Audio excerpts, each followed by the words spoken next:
Donc bonjour à tous. Donc je suis Élise Baron, cofondatrice de FIG. Aujourd'hui, l'objet de cette visio et de ce webinaire, c'est de parler des démarches éco-responsables et rentables dans les restaurants. Ce qu'on vous propose, hein, c'est un menu en 4 étapes. On va en introduction parler du projet Gaturi pour vous expliquer dans le contexte dans lequel on fait ce webinaire. On parlera ensuite des enjeux de la restauration durable. On essaiera ensuite de lister ensemble les actions sur lesquelles vous pouvez travailler pour mettre en place des démarches qui soient à la fois éco-responsables et rentables. L'idée, hein, c'est vraiment de vous donner des idées concrètes sur lesquelles, les actions sur lesquelles vous pouvez vous engager et quels sont les résultats associés à ces actions. Et enfin, en dernière partie, on présentera les accompagnements individuels qui sont proposés dans le cadre du projet Gaturi 2. Alors, en introduction, quelques mots sur le projet Gaturi. Armel, je vous laisse la main pour donner Oui. quelques éléments sur le projet. Voilà, et vous déroulez les Oui. slides. Donc, Gatouride, c'est un projet transfrontalier qui a été lancé par la Navarre, le Pays Basque et le Béarn pour renforcer le positionnement gastronomique du territoire. Il a démarré voilà, en janvier 24, il se terminera fin 2026. Les territoires, donc c'est sur la slide suivante. Voilà, nos 3 territoires partagent une gastronomie riche, des produits locaux de qualité, une tradition culinaire reconnue. Donc c'est l'objet de ce projet Gatouri 2, c'est de les valoriser. L'ambition en fait, c'est de faire de cette destination et ces 3 territoires un modèle touristique et gastronomique durable, qui soit à la fois inclusif et innovant, dans l'objectif aussi de développement économique. Les actions, ça se traduit par des actions concrètes autour de l'innovation, de la formation, de la promotion et du partage des bonnes pratiques, avec l'objectif final de promouvoir ces produits et la destination au niveau international. Les bénéficiaires, ben, c'est comme écrit à l'écran, les producteurs, les commerces de bouche, les restaurateurs, les hôteliers et les autres agents touristiques qui constituent l'ensemble d'une destination touristique. Ben, nos partenaires, donc c'est la Chambre de commerce de Bayonne, côté français, côté navarrais, l'Association de l'hôtellerie et du tourisme, qui est le chef de file de ce projet, l'INTIA et le gouvernement de Navarre. Et le financement, mais c'est un projet européen qui est financé à 65% par ce qu'on appelle le FEDER, via un programme interrégional Espagne-France-Andorre. Voilà, je l'ai terminé avec la présentation du projet Gatouri. Alors, à moi peut-être de me présenter. J'ai créé une entreprise qui s'appelle FIG il y a 4 ans. La mission, hein, de l'entreprise, c'est vraiment d'accompagner la transition de la restauration commerciale.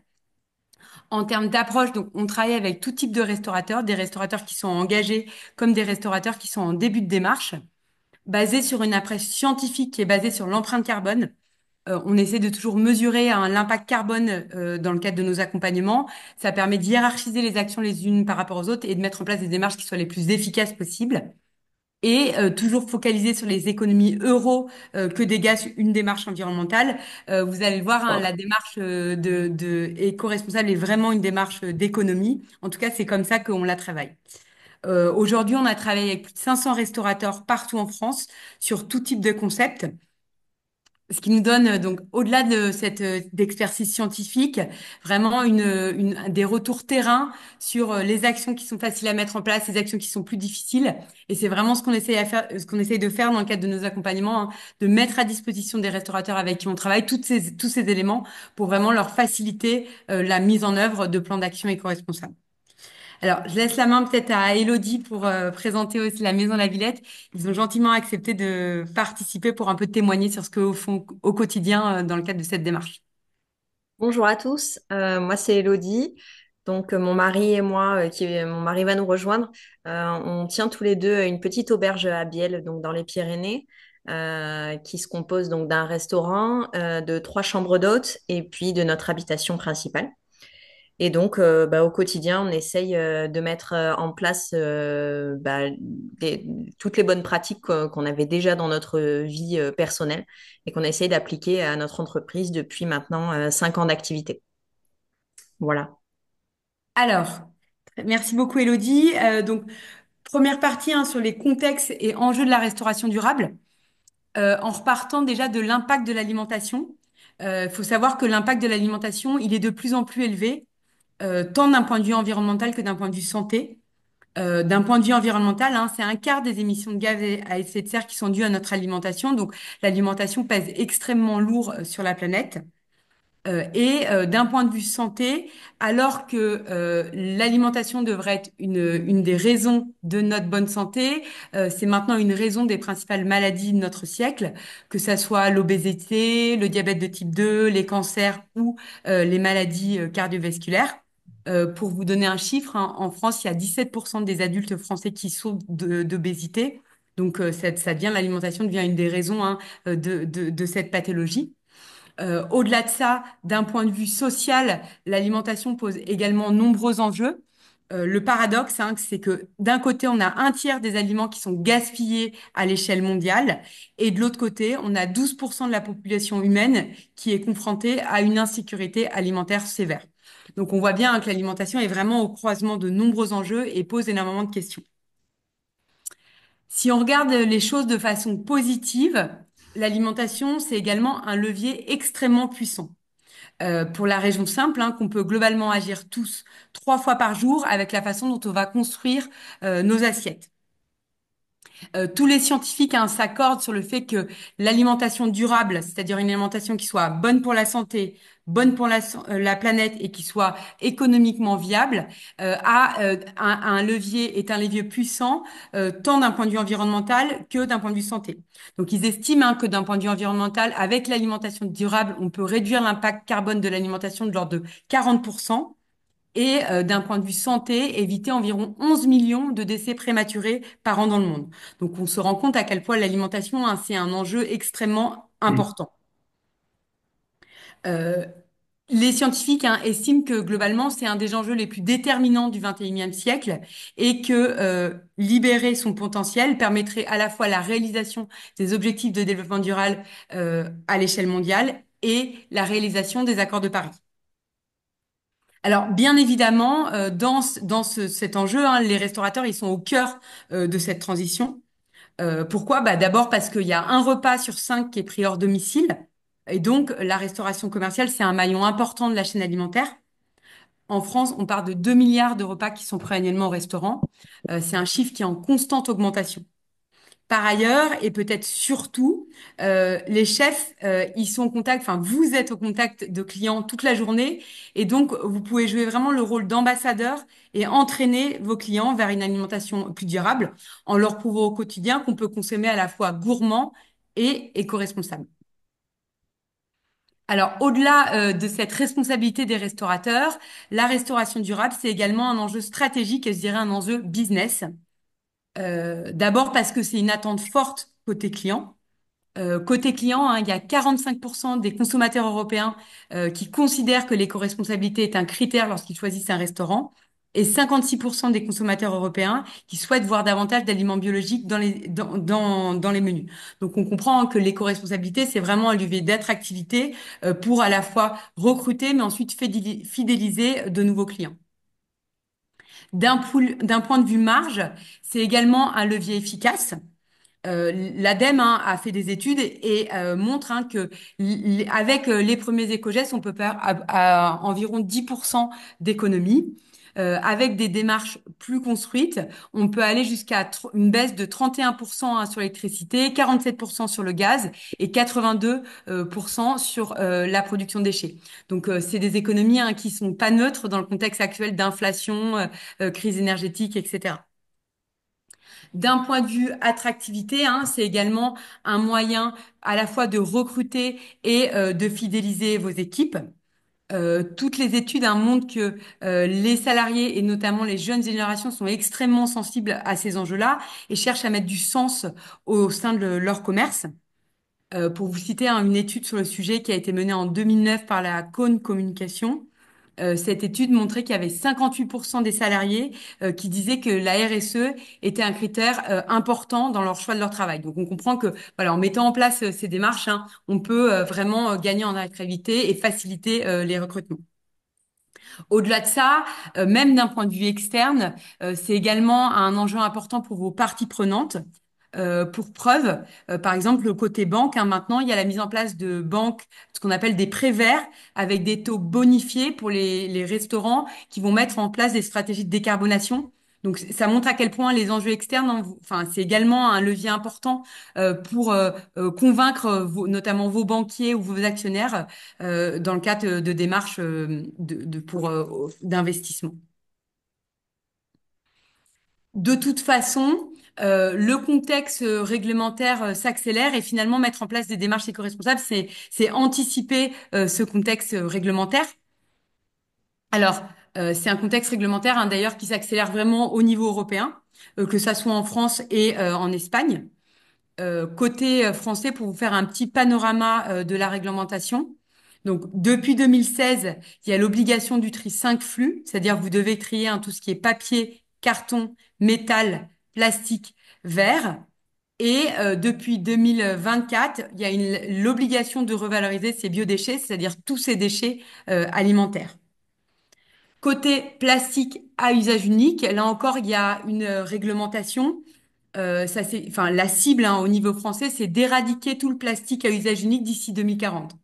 Dans le contexte-là, depuis 2021, il y a l'interdiction de tout ce qui est paille en plastique, couverts jetables et boîtes en polystyrène. Et depuis 2023, il y a l'interdiction de tout ce qui est vaisselle jetable sur place. Côté gaspillage alimentaire, là encore, il y a des grandes ambitions hein, côté français. L'objectif au niveau national, c'est une réduction du gaspillage alimentaire de 50% d'ici 2030. Et dans ce contexte-là, les restaurateurs doivent mettre de façon obligatoire à disposition de leurs clients des doggy bags. Comme je disais, côté espagnol, la réglementation va vraiment dans le même sens. Donc, pour ce qui est du tri et du recyclage, hein, donc il y a les mêmes obligations de tri 5 flux et de valorisation obligatoire des biodéchets. Il y a également une valorisation obligatoire des textiles qui peuvent être générés par l'activité. Et côté plastique à usage unique, on est vraiment sur les mêmes types de réglementations, donc l'obligation de proposer des carafes, d'accepter les contenants, l'interdiction des pailles, une tarification obligatoire des récipients sur place. Donc on est vraiment sur le même type de démarche. Pour autant, ce que nous, on observe au quotidien et ce que toutes les études montrent, c'est que c'est des enjeux qui sont vraiment difficiles à appréhender pour les professionnels. Il y a une étude hein, qui a été menée par Metro, qui est hein, le supermarché des restaurateurs français, qui montre qu'il y a 57% des professionnels qui pensent avoir un rôle à jouer dans le développement durable. Pour autant, il y a 51% des restaurateurs qui pointent du doigt un manque de moyens financiers, 45% d'entre eux qui pointent du doigt un manque de temps et 40% un manque d'information. Ça montre bien à quel point il y a vraiment des enjeux d'accompagner les professionnels sur les sujets qui veulent s'engager sur ces problématiques-là, mais qui ne savent pas par où commencer, quels sont les enjeux et qui souvent manquent de temps. Je rebondis juste, Élise, sur le manque de Ouais, temps. bien sûr. Le manque de temps, c'est dans la tête, vraiment. C'est-à-dire que vraiment, quand on met en place, bon, nous, la question s'est pas posée parce qu'on avait déjà tout un tas de choses qui se faisaient chez nous, qu'on a juste répercuté sur le travail. Mais quand on a l'habitude de trier, qu'on mette dans une poubelle ou dans la poubelle qui est à côté, ou dans la poubelle encore à côté si ce sont des légumes, ça prend pas plus de temps. C'est juste une routine. Hyper pertinent. Merci beaucoup, Elodie. Effectivement, c'est vraiment un pli à prendre. Alors, pour répondre à la question, la première question qui serait quelle démarche pour une restauration éco-responsable et durable? On peut et rentable. On peut repartir d'un bilan carbone. C'est ce qu'on vous présente sur ce slide. Donc, vous avez le bilan carbone d'un restaurant tout à fait classique. Donc, ici, c'est un restaurant traditionnel. Qu'est-ce qu'on voit quand on regarde ce bilan carbone? On voit que globalement, il y a trois axes sur lesquels on peut travailler, qui sont la carte, l'énergie et les déchets. Par ailleurs, quand on regarde les ordres de grandeur, hein, on comprend qu'il y a une espèce de hiérarchie d'action, puisque la carte, ça va représenter entre 50 à 90% du bilan carbone d'un restaurant classique. L'énergie va représenter 7 à 30% et les déchets vont D'accord. représenter, yes, oui, oui, 2 à 8%. Vous voulez intervenir? Oui. Euh, allez-y, je vous laisse prendre la parole. Ja. Euh, Allez-y, allez-y, je vous laisse prendre la parole.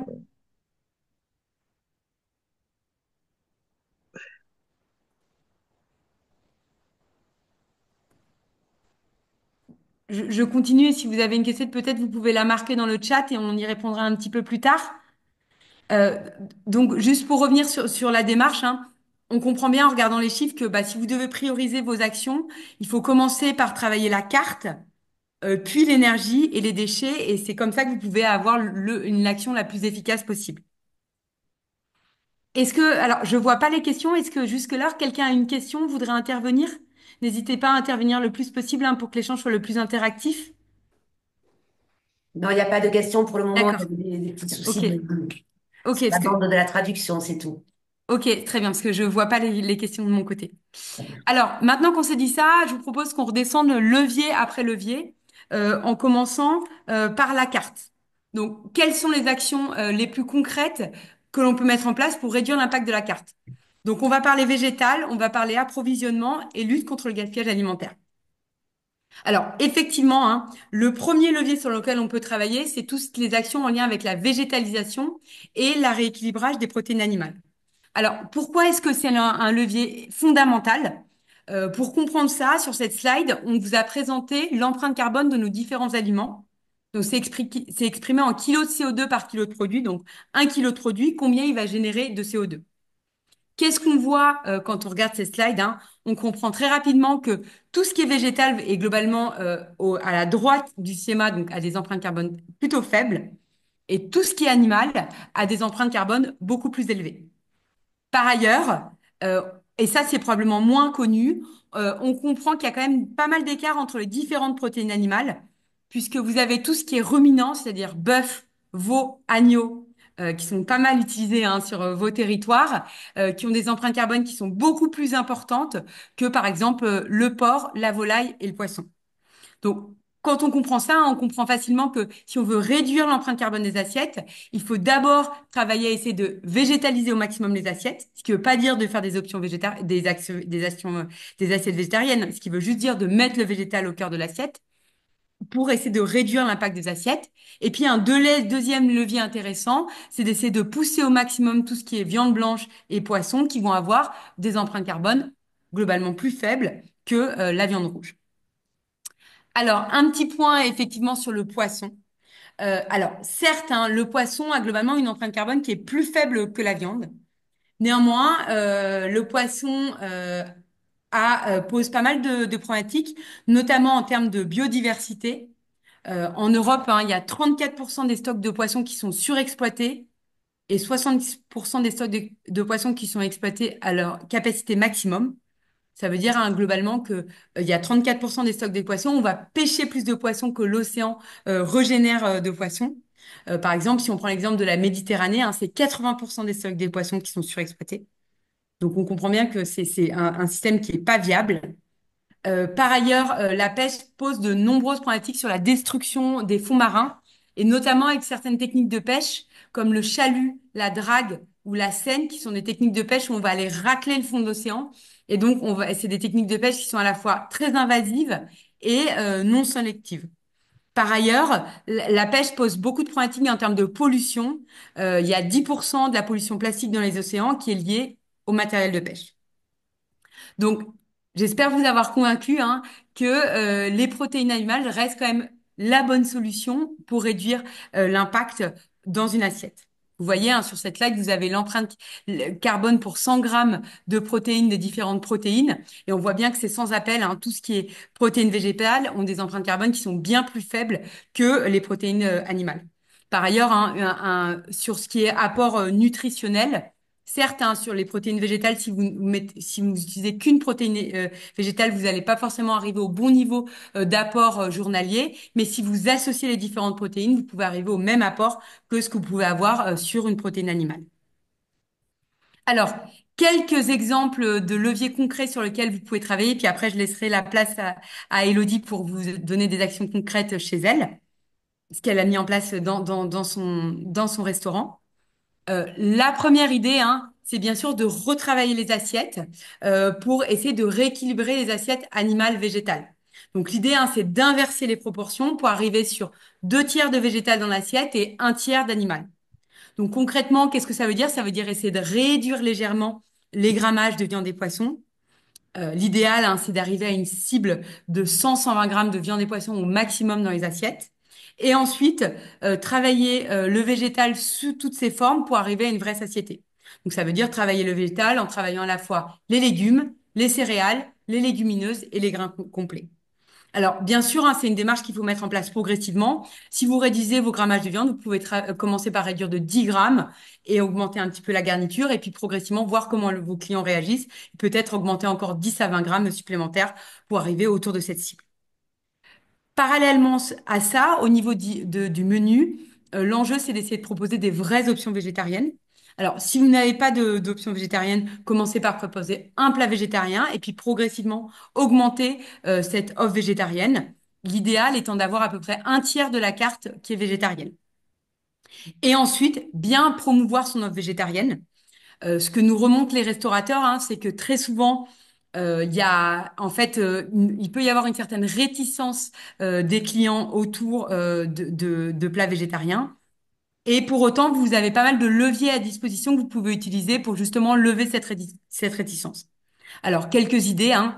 La première idée, ça va être d'essayer de mettre en avant au maximum votre offre végétarienne. Vous pouvez, par exemple, la placer en suggestion du chef pour vraiment la valoriser au sein de votre carte. La positionner en haut de la carte. Faut savoir qu'un client, globalement, il va passer 100 secondes à regarder votre menu. Et donc, si vous passez l'offre végétarienne en haut de la carte, vous avez la probabilité qu'il regarde cette option végétarienne va être plus importante. Vous pouvez également jouer sur les prix en proposant des options végétariennes légèrement moins chères. Et bien sûr, bien travailler les descriptions de menus dans les menus. Alors, il faut éviter hein, tous les plats qui s'appellent plats végétariens ou plats véganes et vraiment travailler les descriptions pour donner envie à vos clients de tester ces nouvelles propositions. Alors, quelques exemples très concrets, hein. Nous, on a travaillé l'année dernière avec un restaurant de poké. Ils avaient un poké qui s'appelait le poké vegan. Ils ont juste changé le nom du plat. Le poké vegan s'appelle maintenant le poké sexy falafel. Et juste avec cette action, les ventes sur ce poké ont augmenté de 10%. Donc, ça montre à quel point il y a quand même les leviers marketing est intéressant pour influer sur le choix de vos clients. Autre exemple de levier marketing que je trouve assez intéressant, un restaurateur hein, qui a choisi de mettre en place toute la protéine animale en supplément. Alors bien sûr, hein, ça s'adapte pas à tous les concepts, mais sur des concepts de cantine, c'est quelque chose qui, au déjeuner, c'est quelque chose qui peut être intéressant à développer. Et là encore, en faisant ce type d'action, les clients sont forcés de réfléchir s'ils veulent une option végétarienne, s'ils veulent une protéine animale ou pas. Et avec ce type d'action, hein, le plat végétarien est favorisé. Dernier levier marketing intéressant, une restauratrice de cette fois-ci de La Rochelle qui a mis en place une petite planète sur les plats végétariens, ce qui permet de les valoriser et de leur donner une connotation positive. Et le petit V peut parfois crisper certains clients. La planète va permettre de montrer aux clients qu'un plat végétarien, c'est un plat qui est bon pour la santé et bon pour la planète. Alors, bien sûr, hein, l'idée au-delà de ça, lorsque vous avez fait ce travail de végétalisation, c'est ensuite de mieux choisir votre viande et poisson. Donc, pour la viande, hein, d'essayer de privilégier au maximum la viande blanche et d'avoir une démarche globale en essayant de pas uniquement proposer des pièces nobles, mais aussi proposer des pièces humbles. Que vous proposez par exemple en ragoût avec des cuissons plus lentes pour vraiment valoriser l'animal dans son intégralité. Côté poisson, bien sûr, exclure tous les poissons menacés, notamment tout ce qui est anguilles, grenadiers, qui sont des espèces en voie d'extinction critique, et diversifier au maximum vos espèces, au-delà du cabillaud, crevettes, saumon et merlu, qui sont vraiment les poissons qui sont le plus pêchés, pour aller vers d'autres types d'espèces. Une action, enfin une bonne pratique que je trouve assez pertinente, c'est les restaurateurs qui vont proposer une pêche du jour chaque jour dans leur menu, qui leur permet de faire évoluer l'option poisson en fonction de ce qui est disponible à la criée. Dernier élément important sur le poisson, hein, c'est d'essayer de valoriser au maximum toutes les techniques de pêche passive, c'est-à-dire tout ce qui est ligne, pêche à pied et casier, qui ont des impacts sur l'environnement beaucoup plus faibles. Alors, sachez hein, que sur les étiquettes de poissons depuis 2014, et ça dans toute l'Europe, vous avez obligatoirement toutes ces informations à disposition. Donc, vous avez les bons éléments pour faire les bons choix. Donc, sur une étiquette de poisson, hein, vous avez notamment mentionné la zone de pêche, le type de bateau et l'espèce qui vous permet de bien choisir le poisson. Vous pouvez ensuite vous documenter grâce à différentes ressources qui sont pertinentes. Je vous invite notamment à regarder le guide des espèces qui est publié une fois par an par Éthique Océan, qui va vous donner des recommandations sur le poisson, ou les recommandations de Mister Goodfish que vous pouvez trouver en ligne, qui va vous donner des recommandations sur le poisson en fonction des espèces. Élodie, je te donne peut-être la parole. Est-ce que tu veux rebondir par rapport à ces leviers Oui, de végétalisation oui. pour expliquer concrètement ce que toi tu fais au quotidien? Donc, il y a plusieurs choses. Nous, la première chose, donc, c'est donc la végétalisation des assiettes, parce qu'effectivement, nous, pour rappel, on est en Béarn, donc on est vraiment dans une situation géographique, zone pastorale. Donc, voilà, on peut pas passer au-delà de l'agneau, du bœuf, du canard, voilà. On a un restaurant traditionnel, mais où c'est vrai qu'on a pris le parti d'essayer de végétaliser les assiettes. Alors, pour moi, une astuce qui marche vraiment beaucoup, c'est effectivement si vous, par exemple, vous servez un magret avec des frites, mettre beaucoup plus de frites. Bon, c'est pas, pour moi, c'est pas la meilleure solution pour le client. Ça va être peut-être plutôt de diversifier l'offre végétale. Je rembobine juste 2 secondes. La toute première chose qu'on a mis en place, c'est d'écrire aussi les accompagnements et tous les accompagnements. C'est-à-dire que dans beaucoup de restos, quand on lit la carte, en fait, il y a que la protéine qui est la star et on sait même pas avec quoi c'est servi la plupart du temps. Des fois, oui. Souvent, c'est frites, salade. Mais voilà, des fois, c'est même pas écrit. Donc, la première chose, c'est vraiment de mettre en valeur le végétal en simplement le mentionnant, en fait, parce que ça fait partie de l'assiette au même titre que les protéines. Et c'est peut-être ça aussi qui peut, l'accompagnement qui peut déclencher l'envie sur l'assiette plutôt que la protéine. Donc, voilà, ça c'est important de le mentionner. Deuxièmement, voilà, quand on a plusieurs accompagnements dans l'assiette, ça permet au final que le client se rende moins compte que en termes de quantité, il y a plus de végétal que d'animal. Je vais prendre notre plat signature, donc c'est de l'agneau de 7 heures, donc avec un jus réduit au thym, et donc on le sert avec une portion de salade, une portion de gratin de pommes de terre et des légumes rôtis. Donc légumes de saison, à chaque fois, on a là en ce moment, je vais avoir un navet caramélisé au sirop d'érable, je vais avoir qu'est-ce que j'ai mis? J'ai mis un petit. Là, on commence à avoir des petites tomates, donc un petit peu de tomates quand j'en ai. Mais à chaque saison, on essaie d'avoir en hiver, on a une belle tranche de potimarron rôti au romarin. Voilà, une échalote. On a des gros échalions comme ça, on coupe en deux, pareil, caramélisé, un bel échalion. Voilà, ça habille l'assiette, ça rend vraiment l'assiette hyper sexy au-delà de la viande et d'avoir plusieurs choses comme ça de végétal. Ça permet de rajouter du végétal sans que le client ait l'impression d'avoir plus de végétal que de protéines. Voilà, donc ça, c'est l'astuce qu'on met en place pour nos plats à base de viande ou de poisson. Ensuite, on a essayé, enfin, on n'a pas essayé, on a réussi à mettre en place un jour par semaine où le menu du jour est 100% végétarien. Euh, pour ça, il faut aller chercher des bonnes recettes. Il faut que ce soit gourmand et surtout, il faut que les clients, quand ils s'en vont du restaurant, ils aient le ventre plein. Ça, c'est vraiment combien de fois j'ai eu un client qui m'a dit, je voudrais bien prendre ça, mais bon, j'ai peur d'avoir faim. Ils ont vraiment l'association de si c'est végé, il n'y en aura pas beaucoup. Ça, c'est la première idée reçue qu'il faut casser si on veut que le VG fonctionne. Il faut qu'il y ait de la mâche, parce que c'est vraiment la mâche qui va faire qu'on va avoir la sensation de satiété, et de la quantité. Ça, c'est vraiment hyper important. Voilà, donc toutes les semaines, le mercredi, c'est menu du jour VG, en sachant que nous, le midi, on a 90% des clients qui viennent pour le menu jour. Donc, quand ils arrivent face à un menu VG, ben, il y en a beaucoup qui sont un peu dubitatifs, mais bon, ils sont venus pour le menu du jour, ils n'ont pas le budget pour le reste, donc ils le goûtent. Et l'objectif, c'est vraiment qu'ils repartent avec le ventre plein, en ayant découvert des nouvelles choses et en étant satisfaits gustativement. Donc, ce jour-là, j'essaye vraiment de faire mon dessert le plus gourmand. Une entrée, je fais souvent des petits cakes parce que déjà une entrée qui a tendance à caler un petit peu.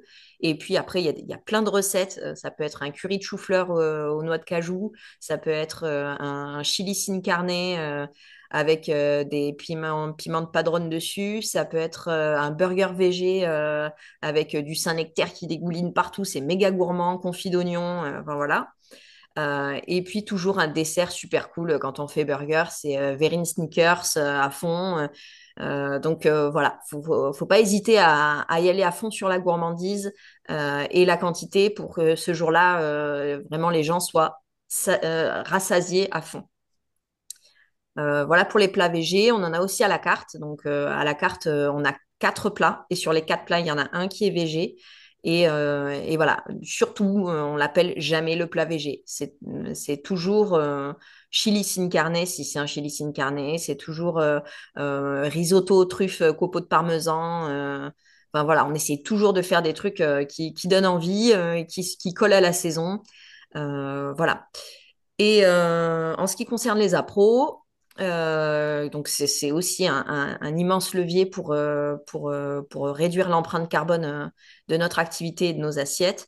Sur notre carte, on a à peu près 80% des appros qui viennent des producteurs locaux à moins de 30 kilomètres. C'est moins le cas sur les menus jours parce que c'est vrai que nos producteurs, ils ont tendance à vouloir avoir de la régularité sur les commandes qu'on leur passe. Donc c'est difficile quand on a toutes les semaines des menus qui changent de pouvoir leur dire je vais te commander ça dans le mois ou donc c'est plus compliqué pour nous. C'est compliqué aussi par rapport au fait que l'approvisionnement des fruits et légumes au niveau local est assez peu assuré par des producteurs locaux et encore moins bio. Donc, on a pris le parti de s'approvisionner pour la plupart des menus jours et les fruits et légumes chez Métro. Mais même en allant chez Métro, on peut toujours trouver des producteurs locaux qui sont soutenus par le réseau Métro, qui sont mis en avant, toujours en tête de gondole dans les fruits et légumes. Alors, toutes les semaines, c'est parfois la surprise, mais parfois, ils ont des produits qui sont récurrents et qui vont rester là pendant toute la saison. Mais voilà, c'est vrai que manquer de temps pour aller faire son petit marché sur chaque producteur, c'est notre cas à tous. On en a beaucoup qui livrent et c'est tant mieux. Mais pour ceux qui ne peuvent pas le faire, on a tendance à avoir quand même des réseaux de supermarchés, que ce soit professionnels ou même à côté de chez nous, les Intermarchés, Carrefour, qui mettent en valeur l'activité locale, que ce soit maraîchère ou même au niveau du fromage. Parfois, ça nous arrive de nous dépanner aussi en supermarché à côté. Et on peut garder quand même notre credo de se dire on prend du local, même en passant par une structure plus grosse que celle avec laquelle on a l'habitude de traiter. Voilà à peu près pour ce que j'ai à dire. Merci beaucoup, Elodie. Avant de continuer effectivement sur les appros, parce que c'est vraiment effectivement la suite de la démarche après la végétalisation, est-ce que certains d'entre vous veulent prendre la parole pour poser des questions ou faire un retour d'expérience sur ce que vous faites concrètement, vous? Pas de questions, on J'en profite continue? par contre, désolée Élise, mais si chacun, comme je l'ai demandé sur le chat, pouvait noter quel est le restaurant ou la structure qu'il représente, parce que les noms qui figurent via Zoom sont pas toujours, voilà, me permettent pas toujours de savoir qui est là. Donc voilà, c'est juste ma petite intervention qui n'a rien à voir de concret avec le sujet. Moi, je rebondis très très rapidement là-dessus, parce qu'en fait, c'est un peu particulier. Donc, moi, je suis pas Louise, hein, je suis Lucas. Et en fait, on a une sandwicherie, nous, sur Biarritz. Et donc, du coup, c'est pas du tout. Enfin, ça rejoint tout ce que vous dites, mais on peut pas mettre les mêmes choses en place. Et donc, du coup, j'essaie de retranscrire à chaque fois tout ce qui est annoncé pour voir, nous, ce qu'il est possible de faire en tant que sandwicherie, puisque c'est plus compliqué pour développer de la carte, etc. Parce que nous, c'est des cartes fixes. Avec des choses qui ne changent pas. Donc voilà, c'est pour ça que Ouais. je participe peut-être pas énormément, mais j'essaie de prendre chaque info pour les retranscrire du côté sandwicherie et voir ce que nous, on peut mettre en place. Super. Et ben alors, Ce qu'a effectivement, fait Elodie, c'est top. Sur le levier du végétal, vous avez probablement moins de levier. Par contre, sur tout ce qui est approvisionnement, ce qui est la deuxième partie le deuxième levier autour de la carte, là, L'emballage.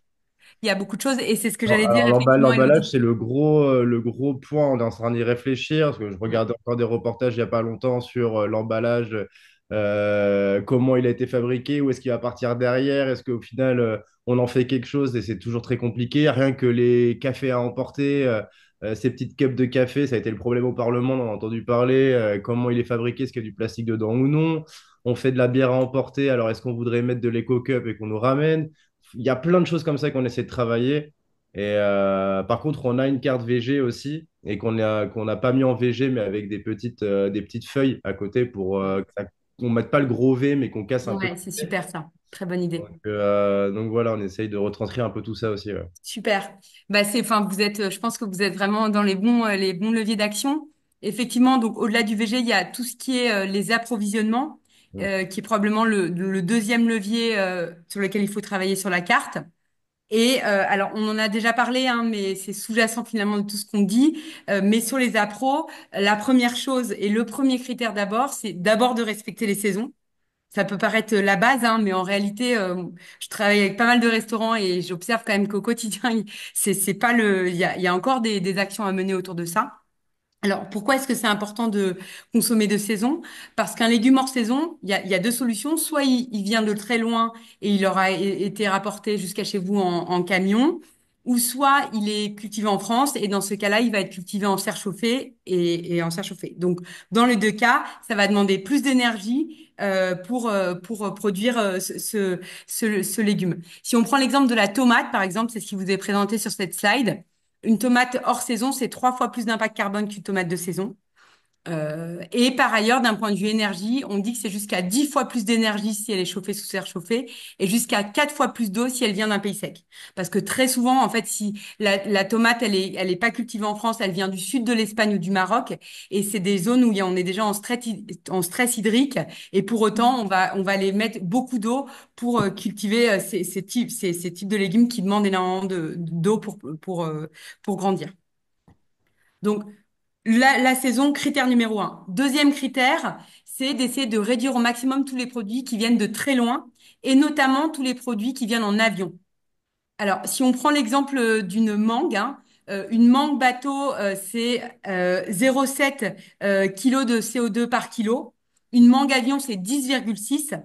Donc, la mangue, hein, qui au départ est plutôt un produit bas carbone, même si c'est un produit exotique, lorsqu'on la passe en avion, là, on augmente son impact carbone par 15 et donc ça en fait un produit carboné.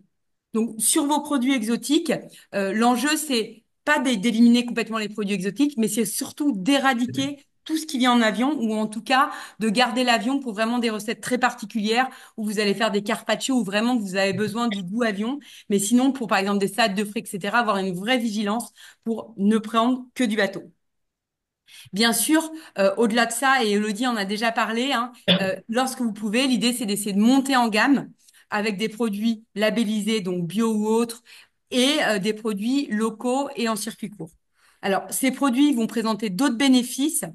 Donc, pour ce qui est du bio, avant tout des avantages santé, mais aussi des avantages environnement et bien-être animal.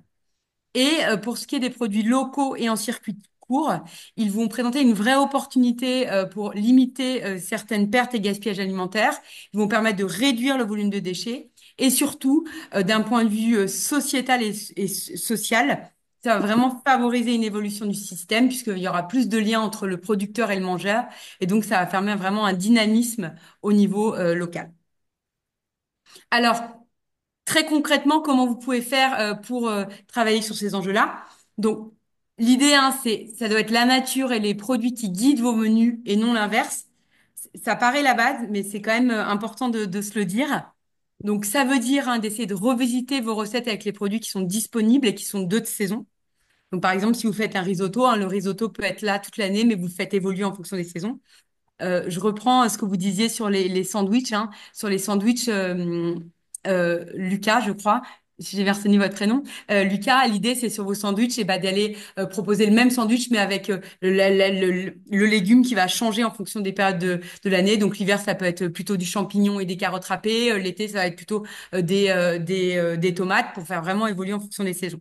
Mm. N'hésitez pas à repartir de calendrier des saisons si vous avez un doute. C'est hyper difficile de connaître la saison des fruits et légumes. Maintenant, tout est toujours disponible partout. Donc, quand on va dans un supermarché, on voit les produits toute l'année. Donc, c'est maintenant hyper difficile de savoir si c'est de saison ou pas. Je prends par exemple l'exemple de l'avocat. Quand souvent les restaurateurs ne savent pas quelle est la saison de l'avocat parce qu'en fait, il y en a toute l'année. Et donc, ils savent pas que l'avocat, c'est plutôt un produit d'hiver et que l'été, bah, l'avocat, il va venir soit d'Amérique du Sud ou soit d'Afrique du Sud. Deuxième idée intéressante, ça va être d'utiliser des méthodes de conservation pour prolonger au maximum les saisons. Alors, n'hésitez pas à faire des bocaux qui permettent d'utiliser par exemple des tomates toute l'année, des pickles qui vont vous permettre justement de proposer ces légumes toute l'année. Et puis bien sûr, comme Elodie le mentionnait, si vous pouvez, de faire du lien avec vos producteurs. Alors on sait que c'est hyper difficile d'avoir des liens directs avec les producteurs, c'est hyper chronophage. Souvent en fait, les producteurs ils vont pas avoir les bons volumes pour vos activités. Et donc, une bonne option, ça peut être les coopératives locales qui vont regrouper un certain nombre de producteurs et qui vont vous permettre d'accéder au bon volume. Ce que mentionnait aussi Elodie, d'aller chez Métro et de prendre les produits locaux, c'est également une hyper bonne idée parce que ça vous permet de gagner du temps et en même temps d'accéder à cette offre locale. Je sais pas si Elodie, ça t'évoque d'autres choses?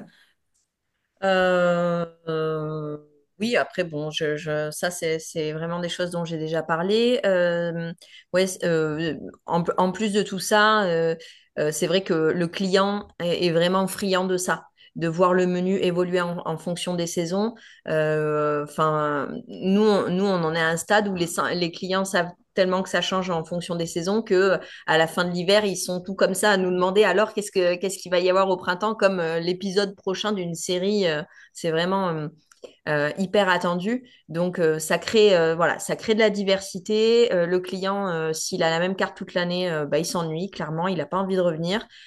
En plus de ça, ça crée ouais, une sorte de rareté, c'est-à-dire que le client, il sait que là, la carte, si elle est publiée, mettons sur les réseaux sociaux, qu'il la voit et que elle lui plaît, il sait qu'il a 3 mois pour venir la manger parce qu'après, il y aura plus. Donc, ça crée de la rareté, ça crée l'envie. Voilà, ça arrive souvent qu'on ait des gens qui viennent manger et qui nous disent, bah, c'était pas prévu, mais on a vu ce menu et on s'est dit qu'on était à la fin du printemps, donc c'était bientôt plus.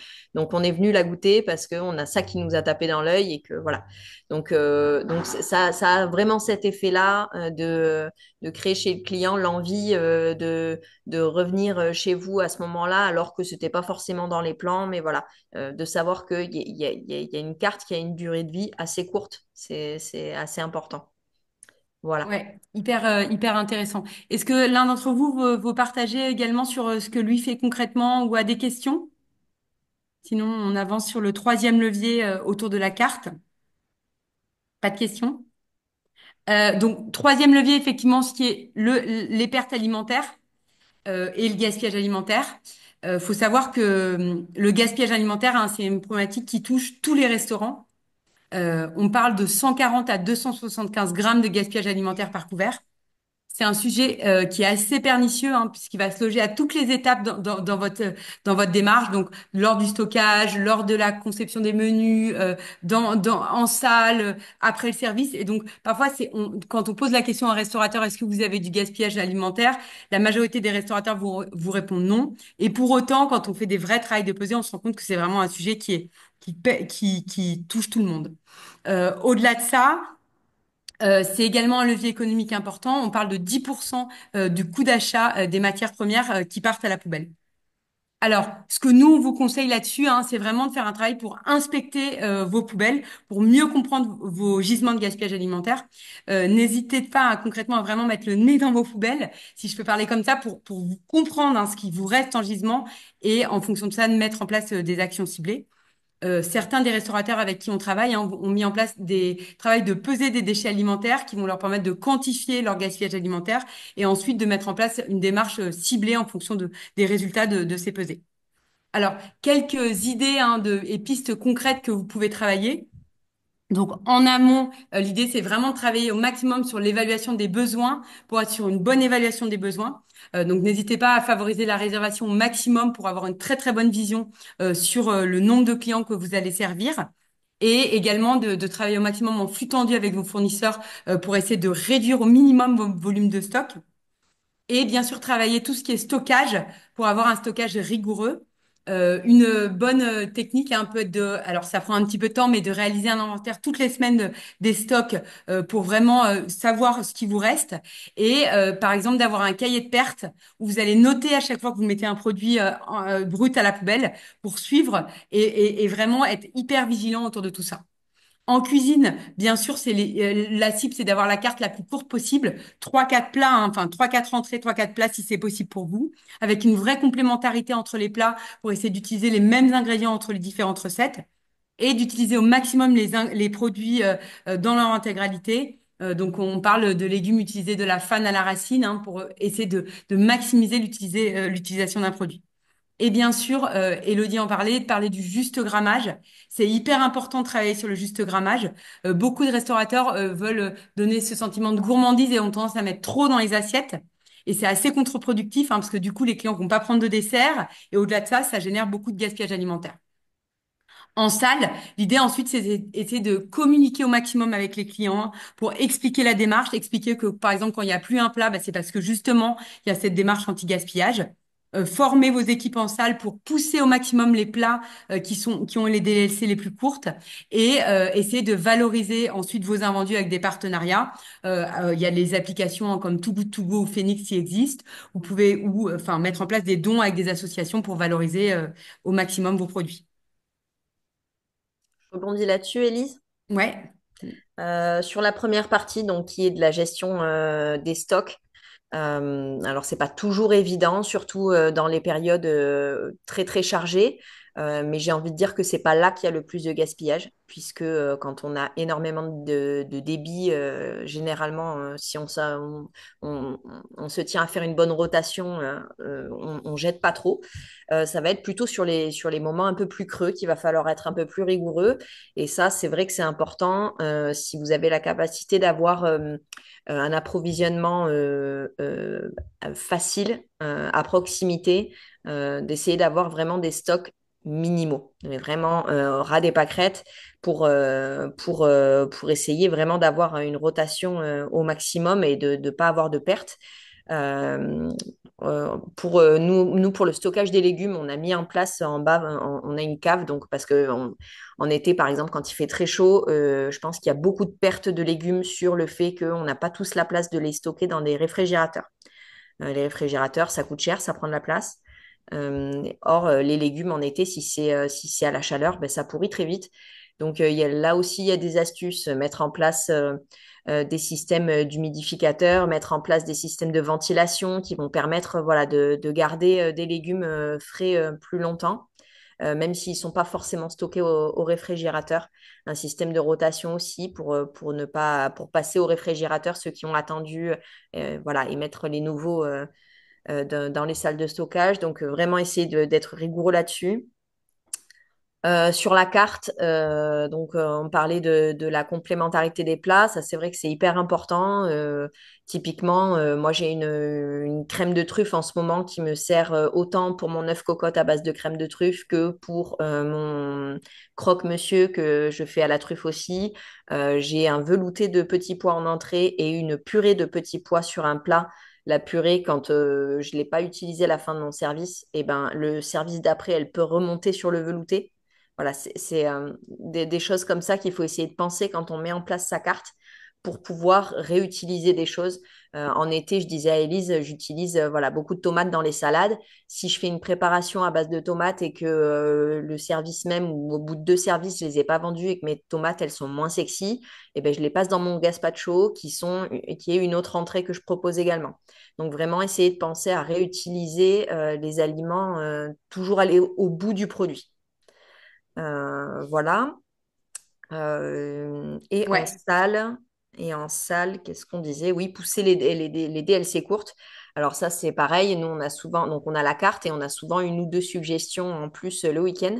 Et c'est vrai que si par exemple j'ai acheté des magrets pour les mettre en sucre et qu'il me reste un plat du jour de la semaine, ben, je vais garder mes magrets qui sont encore dans leur paquet et qui peuvent me durer une semaine ou 10 jours supplémentaires et plutôt passer ce plat du jour qui me reste en suggestion à la carte.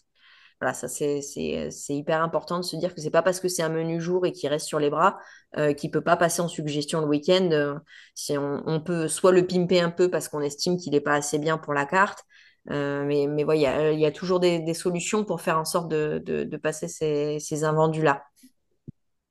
Effectivement, merci beaucoup Elodie pour ces retours d'expérience. D'autres d'entre vous veulent poser des questions ou faire un retour de leur côté? Pas de questions pour l'instant? Alors, pour finir cette partie sur la carte, hein, quel bénéfice au sein de cette démarche? La démarche, elle est extrêmement vertueuse, puisque comme, enfin, Elodie, je trouve que c'est un bon témoignage de tout ça, hein. En travaillant cette démarche, on arrive à une carte qui est variée, originale, inventive. On est vraiment bien loin de la cuisine régime et fade. Ça pousse en fait à la créativité et l'inventivité. Et puis, d'un point de vue carbone et économique, hein, les bénéfices sont rapides. Avec cette démarche de végétalisation, de saison et d'anti-gaspi, on peut réduire l'empreinte carbone des assiettes de l'ordre de 40% et faire 10 à 20% d'économie sur les ingrédients. En tout cas, nous, c'est vraiment des chiffres qu'on observe en travaillant avec les restaurateurs, c'est-à-dire qu'à partir du moment où les restaurateurs vont travailler une végétalisation de la carte, mieux travailler les saisons et mettre en place de l'anti-gaspi, ils vont faire des économies qui sont très rapides, 10 à 20% rapidement. Et ensuite, hein, bien sûr, ça permet de financer la montée en gamme pour aller ensuite vers des produits locaux et bio qui sont plus chers. Alors, j'avance un petit peu sur la présentation. Alors, deuxième levier intéressant, on a vu, hein, c'est tout ce qui est énergie. Donc, vous vous souvenez, hein, on a dit que c'était entre 10 à 30% de l'empreinte carbone. Alors, effectivement, un restaurant, hein, c'est un lieu qui est consommateur de ressources. On parle de 4 kWh qui sont consommés en moyenne dans un restaurant et à peu près 12 000 euros de facture d'énergie par an. Donc, on comprend hein, mettre en place une démarche autour des éco-gestes, c'est à la fois bon pour la planète, mais c'est surtout bon pour vos marges et votre rentabilité. Alors, à noter hein, que la consommation par poste, elle est assez répartie dans un restaurant. C'est ce que vous voyez, le petit graphique qui est sur le côté droite. On voit qu'il n'y a pas un poste qui prévaut sur l'ensemble des postes comme on peut avoir dans d'autres commerces comme la boulangerie où le four va représenter l'ensemble, la majorité de l'impact. Là, les postes sont assez répartis et donc il faut vraiment travailler l'ensemble de la démarche pour un bénéfice intéressant. Alors, quelles sont les actions concrètes sur lesquelles vous pouvez travailler? Ce que nous, on vous conseille de faire, c'est d'abord commencer par faire un bilan de vos consommations. Euh, N'hésitez pas à vraiment repartir de vos factures, les lire en détail, euh, à les lire notamment en euros, mais surtout en kilowattheures pour bien comprendre vos consommations, vous faire des petits tableaux pour les suivre au mois le mois. Et également faire par exemple des indicateurs par couvert qui vous permettent de suivre comment évolue votre consommation en kilowattheures par couvert en fonction de votre activité. Si vous voulez aller plus loin, vous pouvez même faire un inventaire de votre matériel pour essayer de bien comprendre quels sont les appareils qui consomment le plus et avoir une vision vraiment très fine de vos consommations. Au-delà de ça, hein, l'idée, c'est d'essayer de retravailler en équipe tous les éco-gestes simples. Donc, tout ce qui va permettre l'optimisation des équipements, donc autour des fours, autour des frigos, autour des plaques, autour de la chauffage et de la climatisation pour essayer de rationaliser au maximum ces équipements. Et bien sûr, réaliser tous les investissements qui sont peu coûteux et qui ont des retours sur investissement très rapides. Donc, détecteur de présence hein, dans les toilettes, LED partout lorsqu'il y a une ampoule est cassée, remplacée systématiquement par une LED. Mettre en place des thermostats pour avoir des températures cibles à la fois l'été et l'hiver, donc chauffage et clim. Bien sûr, si vous voulez aller plus loin, vous pouvez faire des études d'impact hein, sur les investissements plus lourds, donc par exemple tout ce qui est pompe à chaleur, plaque à induction, panneaux solaires. Donc là-dessus, hein, n'hésitez pas à vous faire accompagner par la CCI ou d'autres acteurs locaux qui vont vous aider à trouver les bons partenaires pour travailler sur ces enjeux-là. Alors, sur le sujet de l'énergie, autant la carte, c'est quelque chose qui peut être travaillé par le chef et le responsable d'établissement. Là, sur le sujet de l'énergie, hein, c'est vraiment une démarche qui doit être collective. Faut impliquer l'ensemble de votre équipe sur la démarche pour un résultat. Ce qu'on vous conseille pour les structures qui sont les plus importantes, où vous avez pas mal de personnel, c'est de rédiger une charte allumage qui va vous permettre de réexpliquer à l'équipe tous les éco-gestes heure par heure. Donc, à quelle heure on va allumer les fours, à quelle heure on allume les planchas, les friteuses, quand est-ce on allume l'éclairage dans la salle, etc. pour vraiment réexpliquer tout ça à vos collaborateurs. Et c'est un document que vous pouvez transmettre aux nouveaux collaborateurs dès qu'ils arrivent dans l'entreprise pour leur réexpliquer tout ça. Alors, euh, là-dessus, hein, les bénéfices sont assez rapides. Deux exemples concrets de restaurateurs avec qui on a travaillé sur le sujet et les bénéfices associés. Donc, l'année dernière, nous avons travaillé avec une brasserie qui a fait un gros travail autour de sa climatisation et son chauffage, qui étaient allumés trop longtemps et qui maintenant sont allumés uniquement pendant le service. Ils ont également éteint tous leurs frigos de confort. Ils avaient pas mal de frigos qui étaient utilisés un peu comme des placards où ils stockaient des canettes, par exemple, qui avaient absolument pas besoin d'être réfrigérées. Donc, tous ces frigos ont été éteints. Et donc, ils ont fait un gros travail de passage en LED. Avec ces trois actions, leur facture d'énergie a baissé de 25% et ils ont fait à peu près 3 500 € d'économie. Donc, ça montre bien hein, que cette démarche autour des éco-gestes, elle est hyper rapide et elle permet de faire des très belles économies. Un autre exemple, hein, cette fois-ci d'un restaurateur qui a souhaité aller plus loin, qui a lui mis en place 27 panneaux solaires. En mettant en place les 27 panneaux solaires, il a fait une réduction de son impact d'électricité de l'ordre de 40%. Donc c'est là extrêmement significatif avec un retour sur investissement l'ordre de 6 ans. Je ne sais pas si Elodie ou certains d'entre vous ont des commentaires par rapport à cette démarche autour des éco-gestes.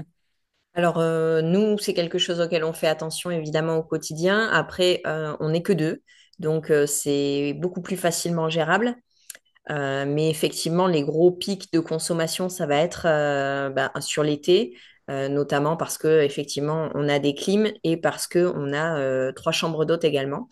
Donc nous, c'est passé effectivement par des chartes de sobriété énergétique hein, qu'on a mis dans les chambres d'hôtes où on explique à nos clients quels sont les bons gestes qu'ils peuvent avoir pour économiser. Et puis, de notre côté, on ne fournit pas de petits, les petits gels douche d'accueil, ce genre de choses. On fait des trucs qui se remplissent. Voilà, on a des LED partout, des détecteurs de présence au maximum quand on le peut. Euh, un poêle à bois qu'on essaie de faire tourner autant qu'on peut en hiver. Voilà, ça, penser à éteindre les chauffages quand le service est terminé, c'est quelque chose qu'on fait. On a mis en place aussi des rideaux thermiques parce qu'on a deux salles de restauration différentes, dont une qu'on utilise assez peu en période creuse. Donc, on a vraiment mis des rideaux thermiques pour arriver à capter la chaleur uniquement sur les pièces qu'on utilise. Voilà. Et Éteindre les puis, frigos. voilà. Et puis, dès qu'on a des périodes, bon, alors moi, tous les week-ends en cuisine, tous les frigos d'envoi sont vidés et éteints. Et il y a le frigo de stockage reste allumé. Ça me permet déjà de faire le ménage à fond dans tous mes frigos d'envoi. Ça, c'est du coup un pense-bête. Mais voilà, tout le week-end, du coup, les frigos d'envoi ne fonctionnent pas. Éteindre les lumières des frigos des bars. Ce sont des petites choses, mais qui cumulées nous permettent voilà, d'avoir des factures, en tout cas sur 10 mois de l'année, qui sont significativement réduites. Voilà. Après, l'été, c'est beaucoup plus difficile effectivement à gérer par le nombre d'employés, par le nombre de clients qui passent. Mais en tout cas, voilà, on essaye sur les moments les plus accessibles, en tout cas, de faire le maximum pour réduire notre impact. Merci beaucoup, Elodie. Alors, troisième levier, c'est le sujet des déchets. Donc, si vous vous souvenez, hein, la partie déchets, ça va représenter entre 2 à 8% de l'empreinte carbone dans un restaurant. Donc, c'est globalement quand même plus faible hein, comme levier que les deux précédents. Néanmoins, c'est intéressant de travailler ces démarches parce que c'est probablement le levier le plus visible à la fois côté client et collaborateur. Et donc, ça permet vraiment d'enclencher des démarches et de sensibiliser. Alors, là encore, il faut savoir qu'un restaurant, c'est un lieu qui va générer beaucoup de déchets. On parle de 9 tonnes de déchets qui sont générés annuellement dans un restaurant. C'est à peu près 500 grammes de déchets par couvert, dont 270 grammes de déchets d'emballage par repas. Donc, c'est quand même des volumes hein, de déchets extrêmement importants. Alors, quelles sont les pistes d'action concrètes? Bah là, c'est assez logique, hein. L'objectif, hein, c'est d'essayer de réduire au maximum le volume de déchets produits dans une démarche qui soit la plus circulaire possible. Donc, en cuisine, ça passe par essayer de mettre en place les boucles au retour avec vos fournisseurs. Alors, il faut vraiment pousser au maximum vos fournisseurs, hein, pour vous proposer des cagettes réutilisables qui va permettre de réduire significativement le volume de déchets. Essayez de travailler pour réduire au maximum l'usage unique. Si vous avez les moyens financiers, par exemple, investir dans des gastros avec des couvercles pour essayer de réduire le volume de films alimentaires. Ou vous pouvez, par exemple, aussi essayer d'éradiquer tout ce qui est les denrées alimentaires en usage unique. Je pense, par exemple, au petit café, au petit gâteau avec le café. C'est vraiment des choses sur lesquelles vous pouvez travailler pour réduire tous ces volumes de déchets. En salle, il y a un gros travail à faire au niveau du verre. Faut savoir que le verre a une empreinte carbone qui est assez élevée, hein, puisque pour faire du verre, il va falloir le mettre dans des fours à haute température et donc ça demande beaucoup d'énergie. Donc il y a plein d'actions sur lesquelles vous pouvez travailler, hein, pour réduire le volume de verre. Par exemple, hein, vous pouvez investir dans des solutions d'eau microfiltrée avec des fontaines à eau gazeuses et plates que vous pouvez proposer à vos clients. Donc, si vous avez des tout petits volumes, hein, ça peut être de l'eau SodaStream, ou si vous avez des volumes plus importants, vous pouvez passer par des solutions comme Aquacara, Castelli qui proposent des solutions pour pour les volumes les plus importants. Travailler au maximum les boissons maison qui permettent de réduire complètement le volume d'emballage et qui, d'un point de vue marge, ont des marges nettement supérieures, parce qu'on estime qu'une boisson de maison, c'est à peu près 60% de coût matière en moins versus une boisson industrielle. Et essayer de favoriser au maximum le verre consigné. Le verre consigné, c'est 80% d'impact en moins que le verre perdu. Donc, c'est vraiment un premier niveau d'action hyper pertinente d'essayer d'aller trouver avec vos fournisseurs des solutions en consigné plutôt que du verre perdu. Alors, si vous proposez de l'emporter, bien sûr, il y a un travail à faire autour des contenants et des emballages. Alors, d'abord, hein, la première idée, c'est d'essayer de communiquer au maximum sur le fait que vous acceptez les contenants. Vous pouvez notamment aller sur le site de Zero Waste qui propose des petits autocollants que vous pouvez télécharger et ensuite, enfin, vous pouvez commander et ensuite coller sur vos devantures pour dire que vous acceptez les contenants. Et puis, si le concept le permet, essayez de tester des solutions de consigne qui vous permettent de proposer une alternative aux contenants jetables. Deuxième levier d'action, c'est bien évidemment de trier de façon efficace. Lorsque vous avez réduit au maximum le volume de déchets, ensuite, il faut essayer de valoriser vos déchets résiduels. Donc, n'hésitez pas à réfléchir à toutes les solutions, hein, pour essayer de faciliter au maximum le tri pour vos équipes. Le trier, hein, c'est assez fastidieux et donc, il faut essayer de rendre ce geste le plus facile possible.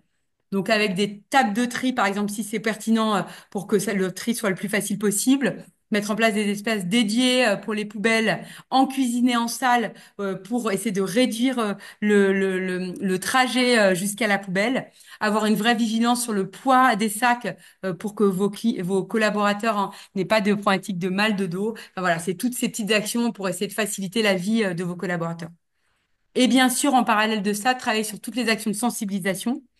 Donc, en cuisine, ça peut passer par exemple par télécharger sur le site de la mairie les règles de tri pour les coller, hein, sur les poubelles pour s'assurer que vos collaborateurs trient bien leurs déchets.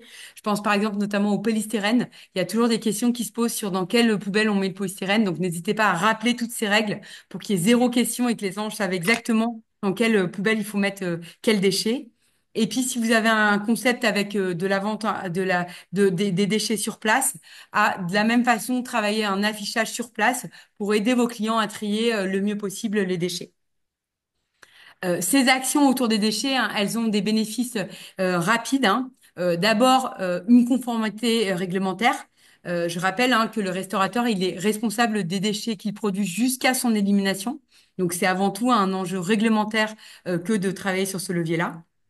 C'est aussi, hein, l'opportunité de faciliter le travail de vos collaborateurs et vraiment d'avoir autour de moins de pénibilité pour les équipes. Moins vous avez de déchets, hein, moins vous avez de travail pour vos équipes. Et puis d'un point de vue environnemental, hein, avec ce type d'action, vous pouvez aller jusqu'à -50% d'empreinte carbone liée aux déchets. Élodie, est-ce que tu vois quelque chose à rajouter par rapport à ce que j'ai dit? Oui, alors là, je pense que c'est beaucoup Thibaut qui va parler parce que pour le coup, ça concerne pas mal le bar. Juste nous pour deux petites choses sur la cuisine. La première chose, c'est que la poubelle de tri, elle est accessible avant la poubelle du tout venant. Donc, c'est sur le chemin, si on veut aller jeter un truc et qu'on sait ce qu'on a dans les mains, c'est recyclable, ce sera plus facile d'aller le mettre dans la poubelle du recyclage plutôt que d'aller plus loin pour aller chercher la poubelle du tout venant. C'est des choses toutes bêtes, mais qui facilitent les choses. Voilà, effectivement, toujours des boîtes réutilisables pour le stockage des alimentations, des couvercles et pas d'aluminium ou de papier filmé tirable, ce genre de choses. Voilà, c'était à peu près tout ce que j'avais noté pour la cuisine. Et puis c'est surtout Thibaut qui va parler de verre consigné, de ce qui est fait au bar. Alors, le verre consigné, c'est clairement l'idéal. Après, le problème du verre consigné, c'est que ça va être beaucoup les grandes marques qui l'utilisent et ceux qui ont des grosses capacités de lavage, etc. Mais les petits s'y mettent petit à petit. Donc, ouais, faut essayer de prendre ce genre de produits-là pour essayer de les pousser à continuer cette démarche-là du verre consigné. Et puis après, pour ce qui est du tri, effectivement, pour les équipes, c'est un peu plus contraignant, mais à la fois, ça permet d'avoir des poubelles bien moins lourdes. Mm. Mais par contre, il faut le faire tous les jours, quoi. C'est-à-dire que C'est une routine. tous les jours, tu vas jeter ton carton ou jeter ton recyclable. Voilà, et on a même mis, enfin, au bar, je fais un troisième tri, entre guillemets, c'est-à-dire que tout ce qui va être papier est dans une poubelle spécifique et là, sert pour le feu en hiver.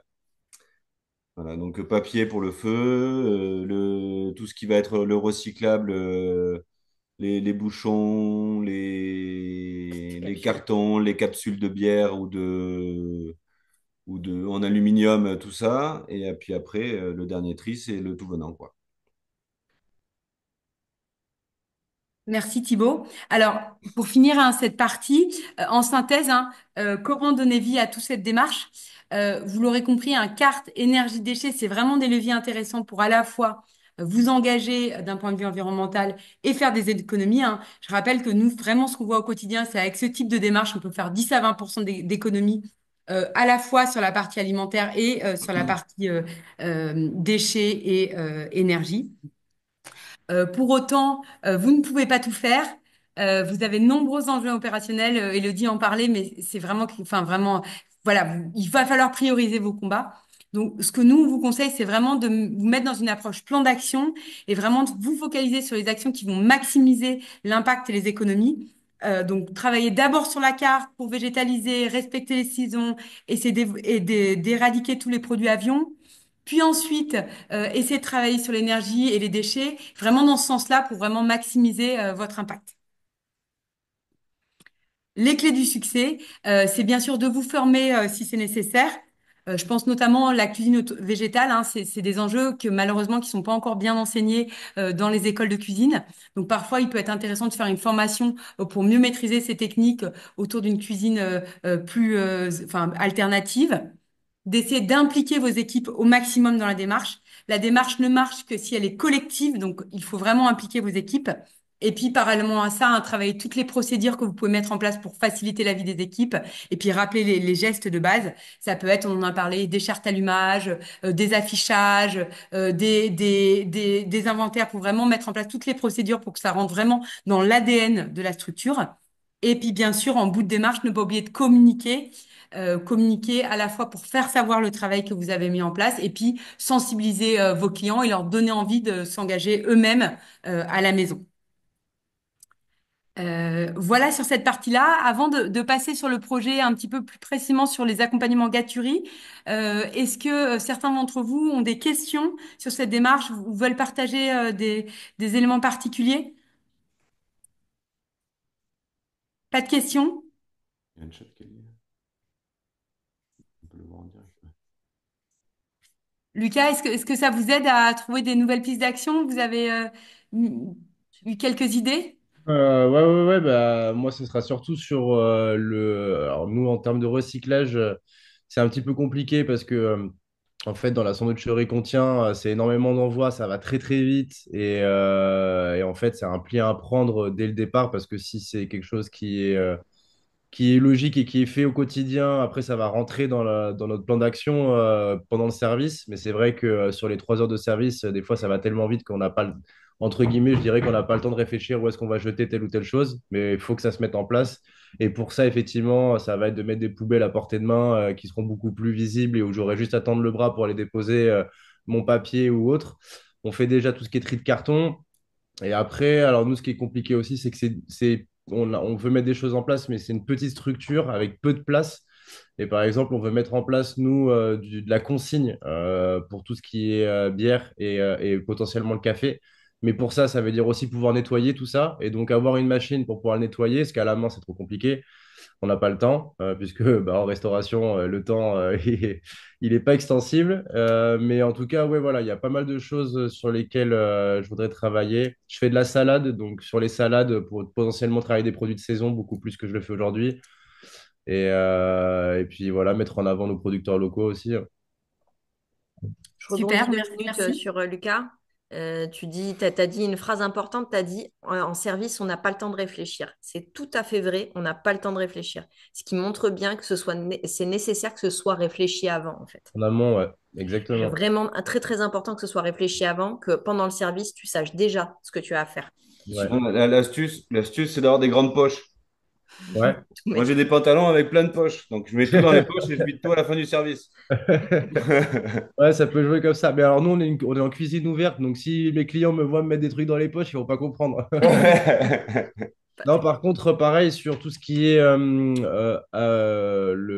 comment dire, en termes d'énergie, éteindre la chambre froide à chaque fois qu'on rentre dedans, tous les frigos qui sont annexes. Alors, vous parlez d'un frigo canette qu'on peut éteindre. Nous, malheureusement, on a des frigos canettes. On en a un qui n'est pas notre frigo principal de vente, mais dans lequel on met des canettes qui ont où on fait un tellement gros réassort tous les jours qu'on a besoin que ces canettes-là soient froides avant de les mettre dans le gros frigo principal. Mais par contre, il y a plein d'autres choses qu'on peut faire. Penser à vider chaque saladette et les éteindre le soir. Tout ce qui est vitrine aussi. Enfin voilà, il y a plein de choses sur lesquelles on peut faire de l'économie et qui sera pour le coup simple à mettre en place. Mais il faut juste le faire. Alors, juste sur la température, peut-être que tu peux jouer un peu parce que oui, tu as besoin qu'elles soient froides parce que tu n'auras pas le temps de les laisser refroidir dans ton frigo d'envoi quand tu les mettras. Par contre, tu n'as peut-être pas besoin qu'elles soient déjà à 2 degrés, tu vois. Non, on est Tu d'accord. peux les mettre à 10 degrés. À Ouais. 10 degrés, et là, elles n'ont plus grand-chose à pousser pour arriver à 2 degrés, mais la consommation de ton réfrigérateur à 10 degrés sera vraiment pas la même qu'à 2 Ouais, degrés. tout à fait. Ouais, ouais, ouais, exactement. Donc tout ça, Voilà, c'est comme intéressant. Elodie dit, hein, c'est vraiment des petits détails. Et en fait, souvent, c'est quand même pas des actions extrêmement compliquées à mettre en place. Et effectivement, il faut juste réfléchir, se Mm. poser, mettre en place un plan d'action et puis agir sur des petits leviers pour avoir un impact globalement assez important. Ouais, et que ça devienne quotidien pour qu'après ça rentre dans la façon de faire et qu'on n'ait même plus à se poser de questions, quoi. Ouais, c'est ça. Est-ce que d'autres restaurateurs, enfin, est-ce que certains d'entre vous ont d'autres partages d'expérience?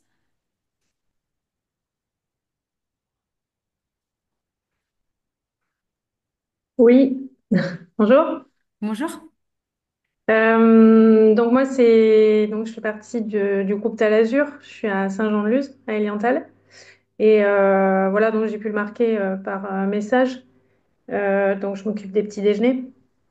Et donc on est clé verte également. Donc ça aide aussi à avoir cet impact obligatoire, j'ai envie de dire. Même si on est clé verte depuis maintenant 2 ans et demi, 3 ans et qu'on a réouvert et que je suis en poste depuis 5 ans. Donc on est beaucoup dans le local également et pour moi c'est un amusement en fait d'essayer de trouver des astuces pour le tri. Le tri, la récupération aussi du matériel, comme je le disais, les pots de confiture, je les récupère, on met des desserts pour le bar. En plus on a les couvercles donc on n'a pas besoin d'utiliser de plastique pour pour les fermer.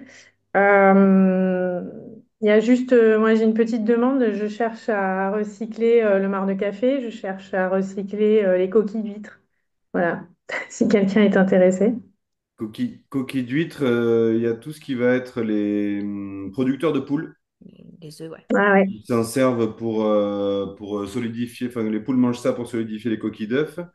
Et pour ouais, les barres de café, tu peux te rapprocher des Compost. maraîchers parce que c'est un super produit contre Ouais. les limaces et les fourmis. Ok.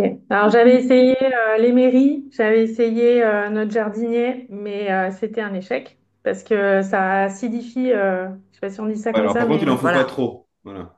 Il ouais, n'y en a voilà, pas c'est de ça. trop. Il y a les, comment on appelle ça, là, les motoculteurs, là, les vers de terre. Les vers de terre adorent ça aussi. Donc pour Ah enrichir ouais. les sols, c'est très très bien. Mais il faut pas en mettre trop parce que sinon ça fait une Ça espèce peut être de... toxique. Ouais. Ça Ouais, devient c'est un ça. sol très Mm. acide et surtout ça, comment dire, ça fait comme une Ça plaque en fait imperméabilise. sur Ça- le terrain. Ça imperméabilise le terrain. Sinon, D'accord. si vous valorisez vos biodéchets, vous pouvez les valoriser au même titre. Enfin, je veux dire, dans le cadre du compost, vous pouvez les donner Oui, voilà, tout à le fait. Mais compost. du coup, pour réduire aussi le D'accord. kilo du compost, parce que vu, enfin, là, moi, déjà, de ce que je composte, je suis à, vous voyez les seaux à champagne, je suis à pratiquement 2 seaux à champagne de marc de café tous les matins. Ouais, c'est énorme. On est Hmm. à X C'est kilos énorme. d'huîtres tous les dimanches. Donc voilà, j'essaye aussi de réduire. Les huîtres, on ne peut pas les mettre dans le compost, donc ça passe dans du déchet ménager. Ouais. Donc déjà, voilà, Et il c'est faut réduire super ça. lourd. Et ouais, exactement. Et le marc de café aussi, donc le compost est pesé. Donc comme le marc de café aussi, ça pèse relativement lourd. Ouais. Voilà. Je peux Ouais. le donner à quelqu'un qui en veut. Ça marche. Et sur les huîtres, alors c'est effectivement un coût, hein, mais il y a des sociétés qui se sont organisées pour récupérer les huîtres, qui ensuite les broient et font comme du ciment, enfin, et Ouais, qui s'en servent d'accord. pour les bâtiments. Ah ouais. Je sais que nous, par exemple, à Bordeaux, hein, il y a une société qui fait ça au moment des fêtes, qui récupère toutes les huîtres du bassin d'Arcachon. Et probablement chez vous, doit y avoir la même chose. Donc, il faut juste qu'on retrouve. Mhm. Enfin, voilà. Mais après, effectivement, ça a un coût parce que le coût est à votre charge, il récupère et voilà. Mais Mm. il y a les solutions, enfin les solutions pour valoriser les coquilles, elles existent. Ouais. Merci. Avec plaisir.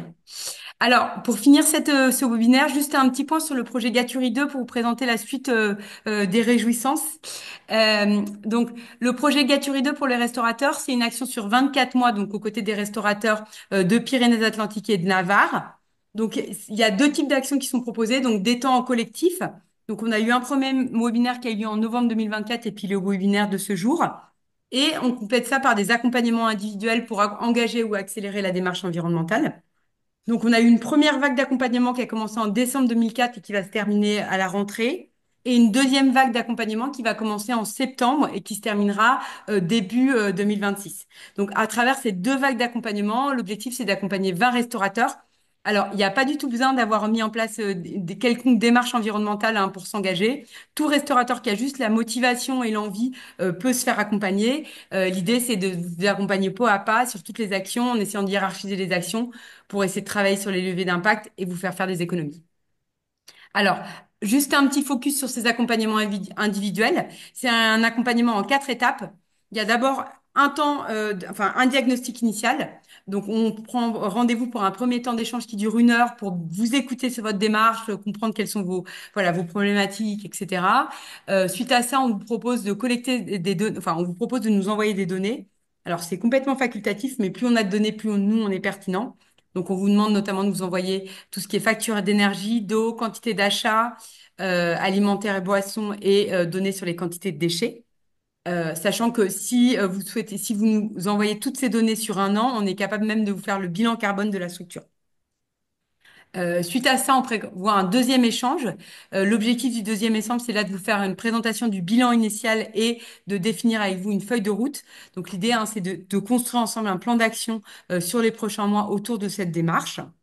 Puis, on vous laisse 4 à 5 mois pour mettre en place les actions avec la possibilité d'être coaché. Donc, on vous propose un point de coaching, 1 à 3 points de coaching selon votre motivation, le temps que vous avez à y consacrer pour essayer d'avancer dans cette démarche. Alors, certains restaurateurs ont finalement pas besoin du coaching parce qu'ils savent comment s'y prendre.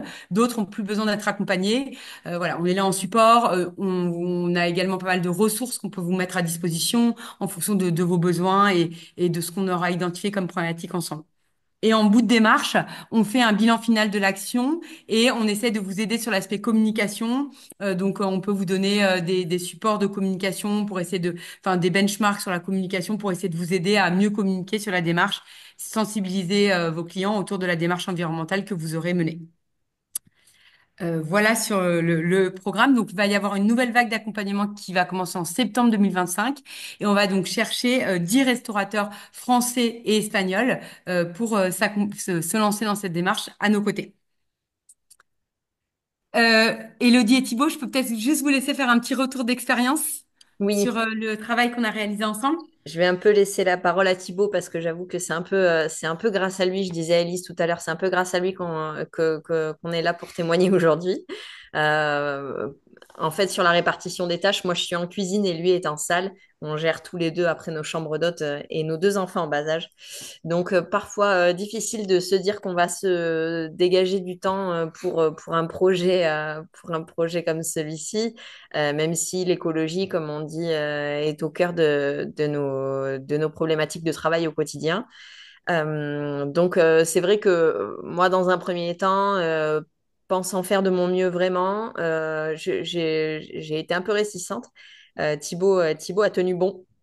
Et il a eu envie vraiment d'avoir des réponses aux dernières questions qu'on pouvait encore se poser. Et donc, il va vous expliquer peut-être un petit peu comment les choses se sont passées et comment on en est arrivé là. Oui, voilà, dans les grandes lignes, elle l'a dit. C'est vrai qu'au début, on s'est lancé dans le projet en se disant qu'on faisait déjà pas mal de choses et que l'idée de poursuivre le projet a quand même été de se dire, mais qu'est-ce qu'on pourrait faire de plus? Qu'est-ce qu'on a oublié en chemin? Qu'est-ce qu'on fait à la maison et qu'on pourrait adapter au restaurant ou aux chambres d'hôtes? Voilà, Qu'est-ce qu'on pense c'est bien faire et qu'on fait peut-être pas si bien. aussi bien. Et quelle nouvelle peut-être nouveaux outils on n'a pas sous la main et que Élise pouvait nous fournir. Donc voilà, ça a été un super retour super échange en fait. On a pu bien discuter sur les tenants et les aboutissants de notre corps de métier et on a pu voir beaucoup de points différents, autant sur ceux où on savait déjà qu'on était plutôt bien, autant sur d'autres où on s'est dit, ben là, il y a peut-être des choses à faire. Donc, non, ça permet de progresser du bon côté et ça, c'était vraiment top, quoi. Élise est hyper dispo. Malheureusement pour elle, on l'a plantée pas mal de fois parce que ben, notre quotidien fait que on a tellement de choses qu'on oublie un rendez-vous ou qu'on n'a pas le temps. Voilà. Elle est hyper flexible, hyper dispo et à chaque fois, elle a été hyper arrangeante pour nous pour arriver à se rendre disponible dans les moments qui étaient les plus pratiques pour nous. Donc ça, c'était chouette. Merci, merci beaucoup, Élise. Et puis voilà, dernier point, c'est que ça nous a permis aussi de mettre en lumière peut-être des choses sur lesquelles on pouvait peut-être consacrer beaucoup d'énergie, de l'énergie et du temps, et qui ont peut-être moins d'impact que d'autres choses qui peuvent être plus simples et qui ont plus d'impact. Donc ça nous a permis aussi de vraiment hiérarchiser les priorités, Mm. voir quelles sont vraiment les choses qui ont de l'impact et qui méritent qu'on s'attarde sur leur cas. Voilà. Ça permet Merci d'avoir beaucoup. vraiment un regard professionnel et plus objectif que ce qu'on peut avoir nous avec Ouais, nos voilà. idées prérequises. C'est un regard un peu de l'extérieur et qui est plus la tête dans le guidon comme on l'est tous les jours, quoi. Mm. Voilà. Merci Merci Élise. beaucoup. Big up à Merci toi. beaucoup en tout cas à Thibaut et Elodie pour le retour d'expérience hyper intéressant. Donc voilà, prochaine étape pour ceux qui veulent s'engager, vous avez les contacts. Donc n'hésitez pas soit à me contacter moi ou à contacter Andrea, tous les acteurs espagnols. On sera ravis de travailler avec eux côté. Donc voilà, il reste plus qu'à nous contacter et puis à se lancer sur le sujet. Armel, je sais pas si vous voulez Ouais, clôturer. en tout cas, en complément, déjà remercier Elodie et Thibaut de la Maison La Villette parce que c'est vrai qu'ils ont beaucoup participé pendant le webinaire et au fur et à mesure et apporté comme ça leur retour d'expérience. J'ai trouvé ça super intéressant. Je doutais pas de la disponibilité de la faculté d'adaptation d'Élise. Elle connaît super bien toutes les contraintes de vos métiers. Et juste pour dire que, voilà, on avait là l'exemple d'un restaurant, j'allais dire, traditionnel dans son fonctionnement, mais je pense que la démarche, elle peut tout à fait aussi s'adapter à une sandwicherie, comme c'est cité dans le chat, de la restauration d'hôtel plutôt sous l'angle de l'événementiel. Je pense que Élise est en capacité d'apporter son avis et ses conseils pour toute forme de restaurant. Voilà, donc j'espère qu'on aura beaucoup de Tout à fait. candidats pour l'accompagnement individuel. Voilà, dont le recrutement, entre guillemets, va démarrer incessamment sous peu. Très certainement un peu avant la haute saison pour pouvoir s'organiser pour le démarrage officiel en septembre ou octobre. Effectivement, Armel a tout à fait raison, ça s'adapte vraiment à tout concept, gastronomique, traditionnel, restauration à thème et restauration rapide. Les leviers sont toujours un peu les mêmes et puis enfin voilà, on travaille en fonction des enjeux prioritaires. Nous, on fait beaucoup de bilan carbone, donc je sais dans quelle étape il faut prendre la démarche en fonction de vos concepts. Donc, je serais ravie de mettre à disposition de tout le monde toute cette expertise. Vous avez eu le temps de bien noter les contacts? Oui, Lucas, super. Ben écoutez, moi je vous remercie. Je remercie notre traductrice également, Christina, qui fait la traduction en temps réel. Alors, côté français, on s'en est moins rendu compte aujourd'hui, mais c'est un sacré boulot. Je remercie aussi vous tous présents, et puis mes partenaires de Gâterie 2 qui étaient aussi là derrière leurs écrans. Et un grand merci effectivement à Élise et à la Maison La Villette. Oui, merci beaucoup à la Maison de la Villette. C'était super. Merci à vous tous. Merci Bonne fin beaucoup. de journée. Au revoir, merci beaucoup. Eh bien. À bientôt.